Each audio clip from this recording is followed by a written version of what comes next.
തലശ്ശേരി മണ്ഡലം മുസ്ലിം ലീഗ് കമ്മിറ്റിയുടെ നേതൃത്വത്തിൽ തലശ്ശേരി നിയോജക മണ്ഡലത്തിലെ തദ്ദേശ സ്വയംഭരണ സ്ഥാപനങ്ങളിലേക്ക് തെരഞ്ഞെടുക്കപ്പെട്ട ജനപ്രതിനിധികൾക്ക് സ്വീകരണം നൽകി. ഹരിത പൈതൃകം തലശ്ശേരി ടൗൺ ബാങ്ക് ഓഡിറ്റോറിയത്തിൽ മുസ്ലിം ലീഗ് സംസ്ഥാന സെക്രട്ടറി പാറക്കൽ അബ്ദുള്ള ഉദ്ഘാടനം ചെയ്തു.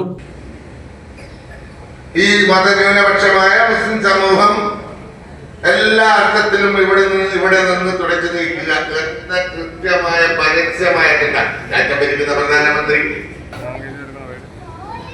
എന്നാൽ CPM ഈ മതന്യൂനപക്ഷങ്ങളെ ഞങ്ങളാണ് സംരക്ഷിക്കുന്നത്, ഞങ്ങളുടെ ചിറകിനടിയിലാണ് നിങ്ങളുടെ സംരക്ഷണം എന്ന് പറഞ്ഞ് നടന്ന CPM ആണ് അവരുടെ പച്ചക്കുള്ള മുഖം അതെന്താണ് എന്ന് ആ മുഖം മൂടി അഴിഞ്ഞു വീണ് ഒരു തെരഞ്ഞെടുപ്പ് കൂടിയായിരുന്നു.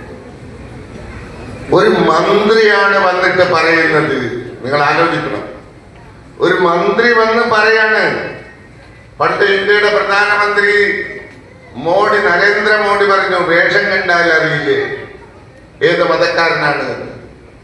അതേപോലെ അതേ ഭാഷയിൽ കാസർകോട്ടെയും മലപ്പുറത്തെയും വിജയം പേര് നോക്കിയാൽ അറിയാം. AK അബൂട്ടി ഹാജി അധ്യക്ഷത വഹിച്ചു. മുസ്ലിം ലീഗ് സംസ്ഥാന സെക്രട്ടറി ഷാഫി ചാലിയ മുഖ്യപ്രഭാഷണം നടത്തി. മുസ്ലിം ലീഗ് ജില്ലാ president Abdul Kareem Cheleri, Rumaisa Rafeeq, advocate KA Latheef, N Mahamood, KC Ahammed, Shanid Mekkunnu, Basheer Cheriyandi, Rasheed Kariyadan, N Moosa, K Khalid, VK Hussain, Sulaiman Kizhakkayil തുടങ്ങിയവർ സംസാരിച്ചു. ഇവിടെ ജനപ്രതിനിധികളുള്ള സ്വീകരണമാണ് നടക്കുന്നതെന്ന് അറിയാൻ സാധിച്ചു. അവിചാരിതമായിട്ടാണ് ഇങ്ങനെ ഒരു പരിപാടിയിലേക്ക് വന്നെത്താൻ സാധിച്ചിട്ടുള്ളത്. MSF എന്ന് പറയുന്ന വിദ്യാർത്ഥി പ്രസ്ഥാനത്തിന്റെ ഐതിഹാസികമായ സമ്മേളനം 29, 30, 31 തീയതികളിലായി മലപ്പുറത്ത് വെച്ച് നടക്കാൻ പോവുകയാണ്. ആ പരിപാടിയുടെ പതാക ജാഥ അഥവാ അന്ന് ഉയർത്തേണ്ട പതാക ഏറെ പ്രിയപ്പെട്ട MSF-നായി ഒരു പുരുഷായുസ് മുഴുവൻ ചിലവഴിച്ചിട്ടുള്ള MSF-ന് ക്യാമ്പസുകളിൽ ഈ അഹങ്കാരം ഒന്ന് അവസാനിപ്പിക്കണം. മുസ്ലിങ്ങൾക്കെതിരെ ഇത്തരത്തിലുള്ള കടുത്ത ഒറ്റപ്പെടുത്തലുകൾ അതപ്പുറത്ത് നിൽക്കുന്നവർക്കുണ്ട്.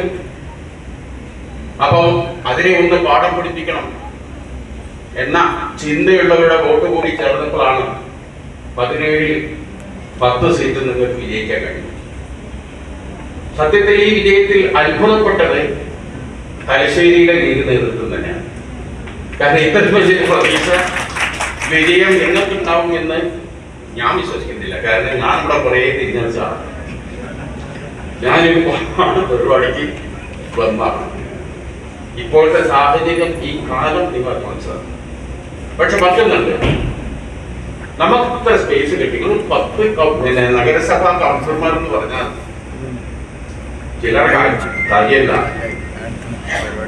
ഈ 10 പേർക്ക് തലശ്ശേരി നിർവഹിക്കാനുള്ള ആ നിർവഹണം വലുതാണ്. ആ ചോറ് വേവുന്നതിന് വേണ്ടി കരിഞ്ഞു പോയ കുറേ വിറകുകളുണ്ട്. വെന്ത ചോറ് തിന്നുമ്പോൾ നമ്മൾ ആലോചിക്കേണ്ടത് ആ ചോറ് വേവുന്നതിന് വേണ്ടി കരിഞ്ഞു പോയ കുറേ വിറകുകളാണ് നമ്മുടെ മുന്നിലിരിക്കുന്നത്. അവരെയാണ് നമ്മൾ ആദരിക്കുന്നത്. ഈ തെരഞ്ഞെടുപ്പിന്റെ വിജയത്തിന് മുഴുവൻ ക്രെഡിറ്റും 24 മണിക്കൂറും സ്ഥാനാർത്ഥികളോടൊപ്പം സ്ഥാനാർത്ഥിക്കപ്പുറത്ത് ചിന്തിച്ചുകൊണ്ട് പ്രവർത്തിച്ച എൻ്റെ മുമ്പിലിരിക്കുന്ന പ്രിയപ്പെട്ടവർക്ക് സമർപ്പിച്ചുകൊണ്ട് ഞാൻ അവസാനിപ്പിച്ചു.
സമഗ്ര ന്യൂസ് തലശ്ശേരി.